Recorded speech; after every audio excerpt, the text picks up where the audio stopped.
Hello and welcome, my name is Kaylee Jo and I make content all about my experiences as a theater educator, and I occasionally make these videos where I compare full-length musicals to their junior or youth counterparts. And that is what today's video is all about. And I do this because what tends to happen is these publishing companies will take a well-loved and well-known title of a full-length musical that's usually 2 to 2.5 hours long. They chop it up into tiny little bits until it's just 1 hour long, slap a junior sticker on it, and call it a day. Okay, so admittedly that is a very pessimistic view of the junior show adaptation process, but I only say this because it tends to happen a lot. So every time that a junior or youth title is announced, I feel like I have to go into reading the script with a healthy dose of skepticism as to whether or not they have mangled the story or the characters. But I am so excited to share that today's title is not one of those. Honestly, folks, this may be the best junior or youth adaptation of a full-length musical that I have read to date, and that's a pretty big deal. And the title that we are talking about is Anastasia Youth Edition.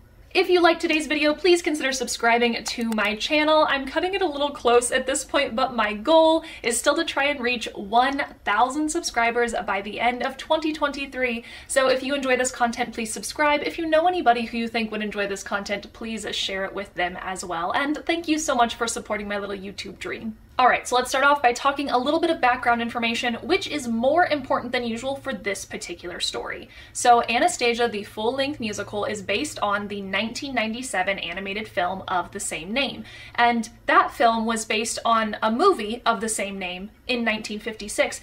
And that movie is based on a play of the same name from 1954. Of course, all of these adaptations are based on the actual historical events that occurred with Tsar Nicholas II, his wife, and their 5 children who were tragically killed in 1918. It was rumored that the youngest daughter of the Romanov family, Anastasia, actually survived and escaped that tragic night, and so in the 1920s there were a slew of women who were imposters that were claiming to be the lost princess. Of course, today in 2023, due to DNA testing, we have been able to fully prove that unfortunately Anastasia did not survive that night, and in fact she perished alongside her family in 1918. Nonetheless, the animated film took a much more lighthearted approach to this story, in which our main character Anya, short for Anastasia, is actually the lost Romanov princess. She just doesn't remember because she suffered amnesia the night of the attack, leading her to forget all about her royal lineage.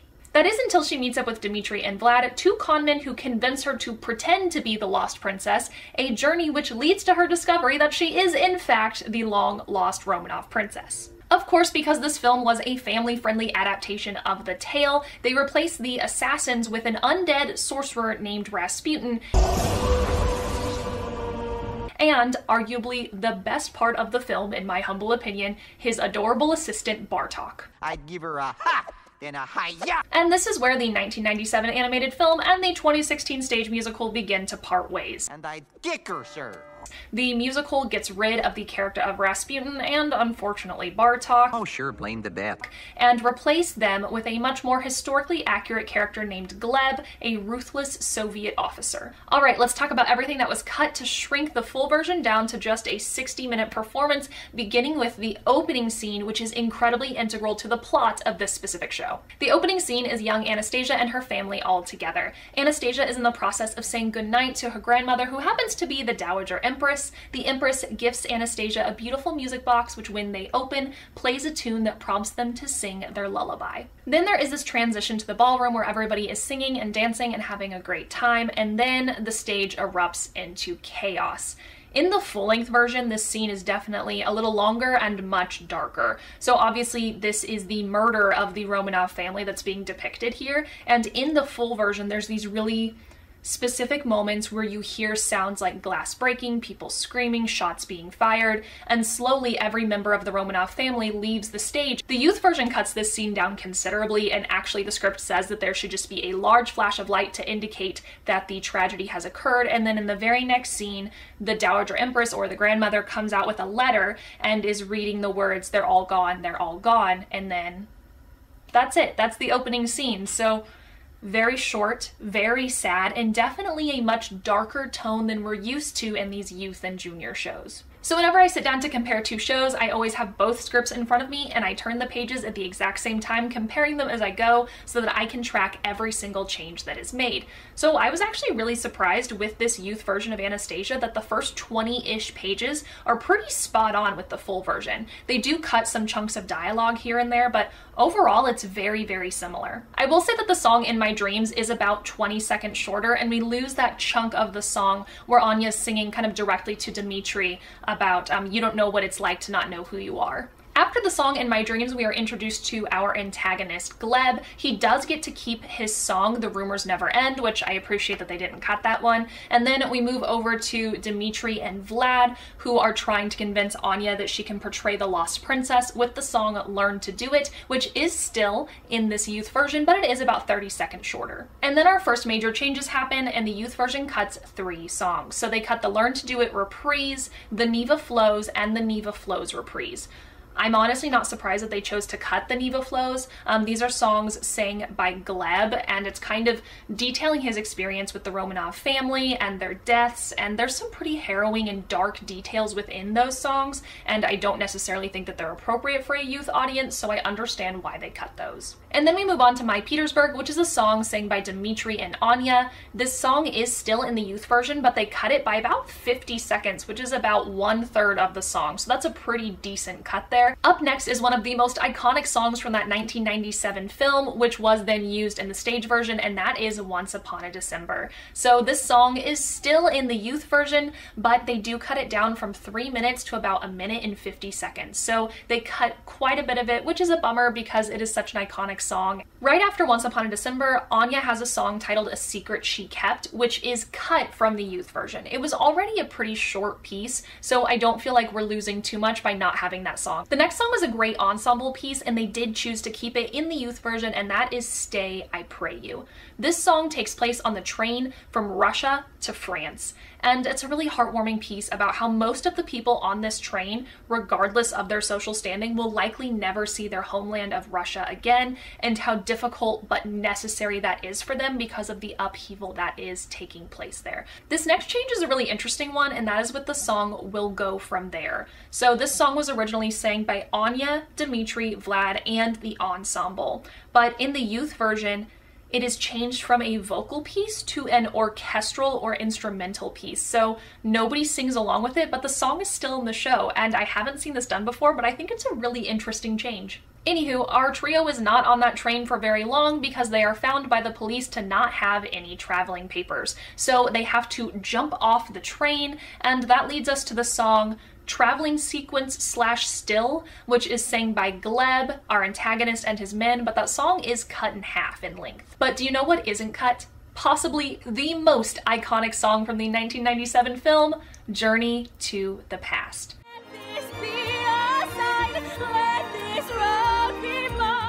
It is still there, all 3.5 minutes of nostalgia, and I am so happy that they chose not to remove it or even cut it down in any way. So happy with that choice. And in the full version, this would usually be where you would have an intermission right after Journey to the Past, but because this is only a 60-minute show, there are no intermissions, so we are moving right along with the story. Alright, so our characters are now in Paris, and we have the song Paris Holds the Key to Your Heart, which is still in the youth version, although they did shave off about 40 seconds. They also keep the reprise of this song, but cut it in half. Unfortunately, the youth version does cut a really beautiful and heartbreaking number from the Dowager Empress, and that is her solo song, Close the Door. This song is all about her lamenting about how heartbreaking it is to repeatedly get her hopes up that Anastasia will return to her, only to find out that they are imposters.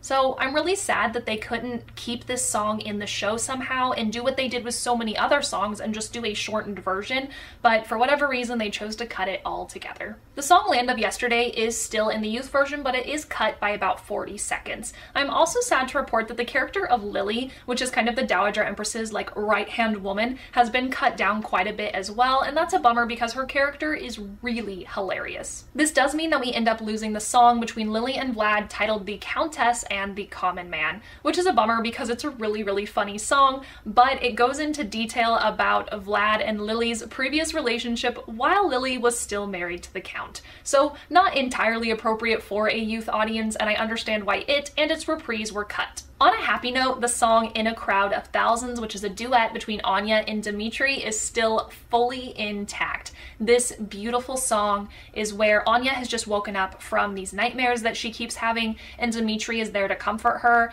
and they sing this song that also allows them to realize that Anya is in fact the lost Romanov princess, and as it turns out, Dimitri actually knew her or saw her whenever they were children. In a crowd of thousands, I'd find you. Alright, we are about to reach that pivotal moment where Anya, with the help of Lily, meets the Dowager Empress at the ballet. The youth version does cut the song Quartet at the Ballet. It also swaps Vlad's song Meant to Be into an orchestral backing, but we do get to keep Dimitri's song Everything to Win, although it is cut by about half. Anya does go into the room to meet the Dowager Empress, but the Empress refuses to look at her, so Anya leaves the room in tears, where she runs into Dimitri and Vlad and accuses them of the whole thing being a con. Dimitri and Vlad admit the truth to her, and Anya is devastated. So they return to the hotel, where Anya is furiously packing all of her things to leave. Unbeknownst to her, Dimitri actually went back to the Dowager Empress and swore to her that although it did begin as a con, it actually ended up being a true journey to reunite Anastasia with her family, because they really do believe that she is the princess. So the Empress walks into the hotel room and confronts Anastasia, who pulls out the music box that was given to her by her Nana whenever she was younger at the opening of the show. She opens the music box, they sing their lullaby together, they embrace and are reunited. Unfortunately, from this point forward, it feels, at least to me, like they really hit the fast forward button on the rest of the story. No more songs are cut, but they are considerably shortened, and then we have this really awkward confrontation with Gleb. Yeah, Gleb, you remember? Our antagonist in the story? So he has been stalking around in the shadows these last few scenes, but he definitely hasn't been featured in any way, so it's really easy to kind of forget that he's there at all. So in this conversation, Gleb says, "I'm bringing you back to Russia, to your homeland," and Anastasia's like, "No, I don't want to." And it doesn't take much for him to say, "You know what, I'm not my father's son. I'm not gonna hurt you." And he leaves.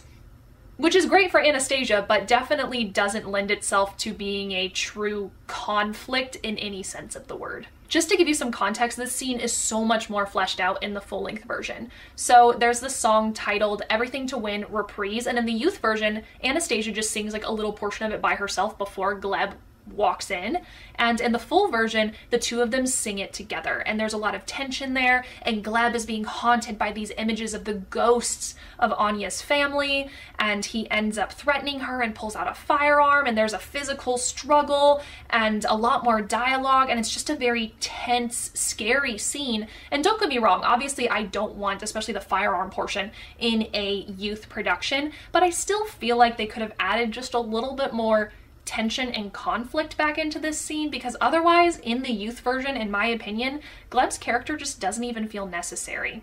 But those are just my thoughts. Ultimately, Anya has a choice to either stay with her grandmother and really assume the role of the lost princess, or she can go be with Dimitri. Ultimately, she chooses being with Dimitri. Her grandmother dismisses the search for the lost princess altogether and donates the fortune to charity, while Anya and Dimitri ride off into the sunset together.